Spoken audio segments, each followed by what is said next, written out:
Mga motovlogger na sina Salin Doba, Komeni, Almira, Mr. iPhone at si Bainhor nahaharap ngayon sa matinding issue dahil sa isang video na di umano ginawa nilang katatawanan ang isang aya sa Quran. Ang aya ay isang talata o isang tanda mula sa Diyos. Ito ang pinakamaliit na unit ng Quran at ang bawat aya ay itinuturing na isang banal na tanda. Ang termino ay tumutukoy din sa anumang katibayan o patunay ng pag-iral, kapangyarihan at kadakilaan ng Diyos, hindi lamang sa loob ng teksto ng Quran mismo. Makikita sa video na nagtatawanan ang mga vlogger habang kumakain sa isang mesa. Narito ang kabuuan ng video, panoorin. والحرام من الحلال والهدوء والذكور والحدود والتقانن حطينا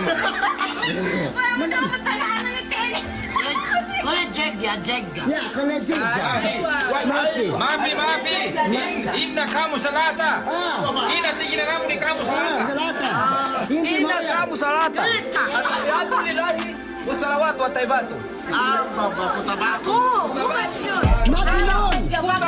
وطواتو بقى جقة ما شاء الله إن السماء أتينا إن السماء أتينا إن سمعكم كوساتي. Hinahanap ngayon ang mga naturang vlogger ng commander ng 118th Base Command na si Ustadz Wahid Tundok. Ayon kay Ustadz Wahid na magpaliwanag ang mga vlogger at pumunta sa Camp Darapanan upang mapag-usapan ang kanilang ginawa. Bismillahirrahmanirrahim. Assalamualaikum warahmatullahi taala wabarakatuh. Tawag mo sa kano kumini, sa kano sa linduga, doang sa kano belagar. Kuwana, hinmumbad sa makna na Quran, dua pa Quran, na galing katangkan mo maraka tao.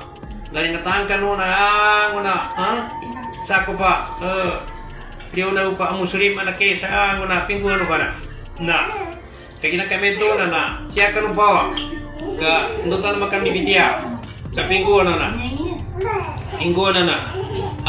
kang sekalo kumini sekalo sa lindukan doang sekalo siya kano ka pangiring kano na bayo pangiring kano no amiru yahidi pangiring kano no sipu pistapu emaire pangiring kano no sip minister bayo pangiring kanuno ang umadakil aan pangertin sa agama Islam ka ndu kanunian pakapatuntay nando gadisiplina sanan aking gua Quran na mo kat ito Quran kalam Allah kantaw na Allah ta'ala kiraatu. Isa rin sa mga nagalit ang nagngangalang si Sammy Supian.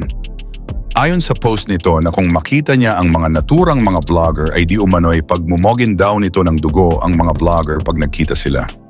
Ayon pa kay Sammy Supian na hindi na daw uubra ang paghihingi ng tawad gamit ang video dahil gusto lamang daw nila ng views. Pahabol pa nito na ibabartulina din nito sila, hindi daw sila mabuting example ng mga bagong henerasyon. Kayo mga kapatid, ano sa tingin nyo sa isyong ito?